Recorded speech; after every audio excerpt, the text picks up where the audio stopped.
Our last speaker in this session is István Kecskeméti from the Finnish National Archives. He's talking about in-house digitization as a core task, the Finnish National Archives.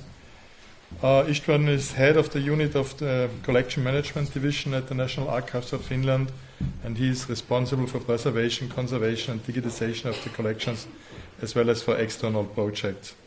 He has a BA in Paper and Photographic Conservation from University of Göteborg, Sweden, and a Master of Arts in Museology from University of Jyväskylä, Finland, and a PhD in Museology from the same university. That's good. His PhD thesis was about collection management of archival and photographic collections, and I met the Finnish National Archive in summer, and I think I realized that we are really one of the driving forces of this digitization effort. There are millions of pages digitized, and which was one of the reasons why we came together in the READ project. Okay, thank you, Günther, for your kind presentation. I will speak about quite practical issues related to digitization of our collections. I will first present the Finnish National Archives. We are situated in quite far up north, and we have National Archives in capital in Helsinki, where all the digitization activities are done. And then we have 7 provincial archives in 7 cities around the country. Now we are facing changes in our organization this year.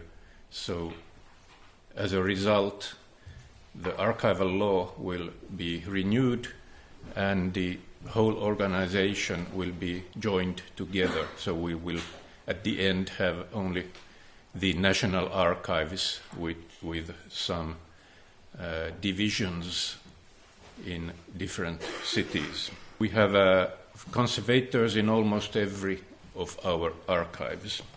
And this is how our organization looks like.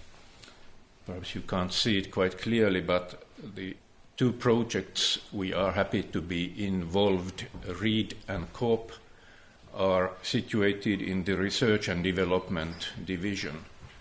And my colleagues there, not far north, but far there, Tomi Ahoranta is responsible for COOP project, and Maria Kallio and Vili Haukkovaara are responsible for the READ project. And we are really happy to be involved in the recent development of digitization and enrichment of metadata. I'm working in the Collection Management Division, so we are responsible for our collections, preservation, conservation, metadata work, digitization activities, and etc. We have quite a lot of collections as a whole. We have about 210 shelf kilometers of historical documents. Here in the image you can see our first document, not very historical, but still from 1316. And in October it has its 700 years birthday, which we will of course celebrate. Also our archive will have 200 years birthday this year. 210 shelf kilometers of documents and about 2 million maps and architectural drawings. Nobody knows exactly how many maps we have about. Here are the present practices related to digitization. And we just finished digitization of microfilms. We are saving, in the near future, we are saving resources in the reading rooms because they are to be closed soon. We are digitizing maps because of preservation reasons as well. We are digitizing the most used collections. We are cutting bindings.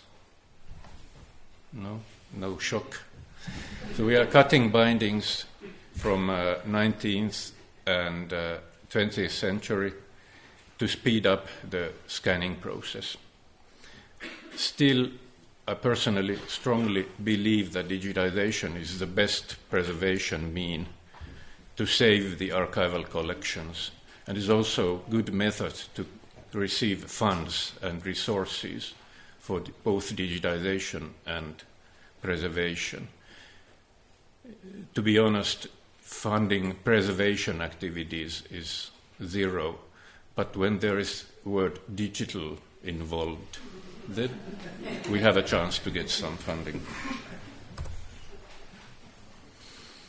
This is the scanner device group. What we are running large maps and drawings with large Zeuschel scanners. We have several different book scanners for original bindings which are not cut. Then we have document scanners for the cut bindings and loose sheets, etc. We have very strict quality criteria which we, of course, follow. And we have created the quality criteria partly because we want to be professional in our own work, but also because if somebody else is doing us digitization, they have to follow the quality criteria. We have done some outsourcing and found that outsourcing of digitization activities with high level is very difficult and also very risk-containing. So we are scanning the text, images, and maps and drawings as image files, TIFFs and JPEGs, which is quite common. We are creating transfer packages while scanning the images, and in this way the scanned images are floating into our digital archives and usable in that way.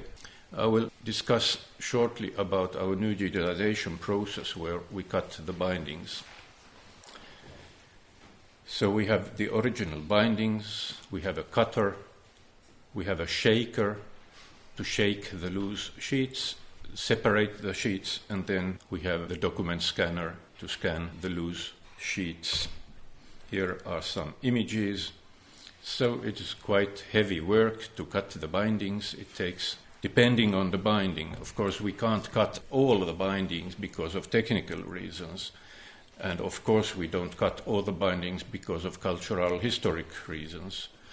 We are starting a huge work to give value to our collections in a way that certain parts of our collection are mentioned, or they are mentioned as most valuable cultural heritage, and they are not to be touched by knife or cutter. They are to be touched by conservators, gentle hands. So the books are cut, and finally cut with a cutter, electric cutter, to loose sheets, and then before scanning they are stored in horizontal boxes of good quality. So we are getting rid of the acid covers, rotten and destroying leather covers, and at the end the sheets after scanning are stored horizontally and never touched again. So this is the best preservation means. This is one of the results, the scanner, and one of the eldest documents we have cut and scanned. This is from 1827. And with this graph, I just want to show you how the scanner or the process depends on the effectiveness of the scanning. So you can see there is a cruise book scanner. I don't think such scanner exists anymore. Zeuschel book scanner, Gidenus book scanner, then a slower document scanner and faster document scanner, and the effectivity of scanning is increasing. So about 10 years ago, we scanned with a cruise book scanner about 30 pages per day. 30 pages. Now we can scan up to 30,000 pages per day with one person, with one scanner. So quite good development. We are talking about historical documents, and I mean documents, series of documents from 1530s to 1975. So the documents we are archiving in the National Archives. Then we have problem to come, about 130, 150 shell kilometers of A4 documents, which are still owned by the government authorities, which are to be transported to the National Archives during the coming 40 years. So lots of paper to be scanned and destroyed, or to be stored on paper, or something in between. So we are working on with these coming collections, finding out a suitable scanning process, finding out process to characterize the content so that it would be searchable. These collections are mainly typed or printed out, so READ project is not that helpful in the modern materials, but with the historical materials we are really expecting to have good solutions in this fine project. This is a graph presenting the scanning workflow. Just shortly before scanning is about 5-6 times more labor than the actual scanning. So that is one of the reasons why we are doing all the scanning and preparations in-house, because it is quite complicated still. A lot of different pre-treatments to the originals, metadata treatments, checking of metadata, and then of course the cutting, etc. Here in the graph with white letters you can see the future process, which is a bit different. We are hoping to be able to use barcodes. We are hoping to scan TIFF files and then convert them to searchable PDF-A archival files. And then users could be using not only the images but also the information better. And the historical, already digitized handwritten collections can be joined in the process of searchable data. This graph shows the development of the total amount of digitized files. By the end of last year, we had digitized 39 million images. During the 2 weeks of this year, we have scanned 600,000 images. So we estimate that by the end of this year, we have about 50 million images. A lot of raw material.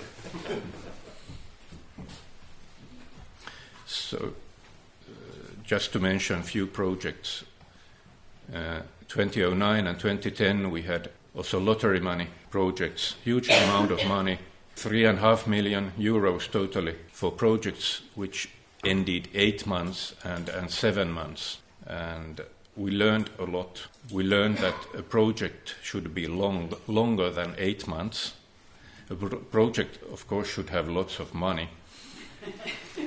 But the digitization is better to do in-house, because we are still sorting and checking the outsourced results of these projects.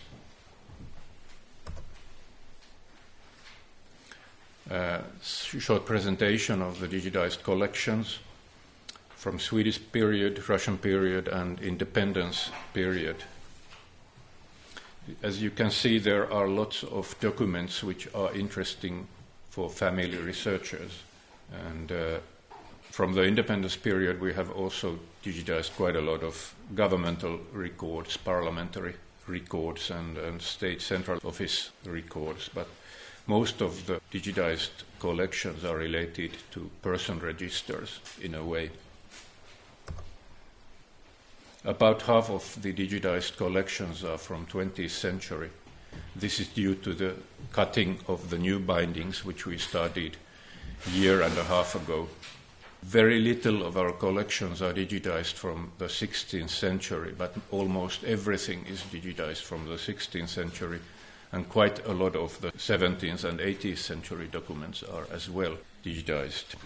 And finally, if I have some time, I will show you some images from different centuries. This is an account book from 1551, handwritten and very difficult to read, not because it is written in Swedish, but because of the characters and the writing. And this is scanned from the original book, and of course the book has not been cutted because of the value of the binding. Not the binding actually, but the paper and the unity of the bindings. This is an example of a court book from 1645, and this might be challenging because it is digitized from microfilm. And quite a lot of the eldest documents what we have scanned are first microfilmed and then scanned from microfilm. And that might be challenging for the READ project, but we will see. We have to find out ways of interpreting such very challenging handwriting. This is an account book from 1781, still Swedish as a language, and scanned from original book without cutting. And when the books are thick, there is curving of the text in the middle of the double pages, which might as well be challenging. Census record from 1809. Some of the records are more contextual and create forms. This is as well digitized from original binding.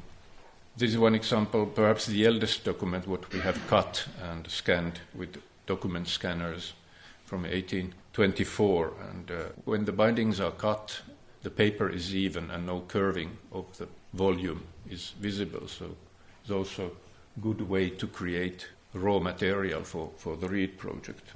Although the rack paper is very difficult to scan with the document scanners. But then when we are coming to the period of industrial paper, this is an example from 1918, the court book, Finnish handwritten text, binding cut and scanned with document scanner, and two images are combined together as a double page. And this might be quite easy. It is also easy to read, but might be very easy to characterize.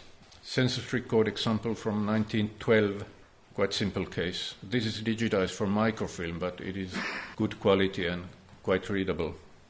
And then finally, cadastral maps with map and documentary text of the land owning. This is from 1794. We have cadastral maps from 1690s to 1950s. And this is a text document of quite new document from 1954. So most of the documents what we have scanned at present are handwritten, although they are from 20th century. Okay, thank you.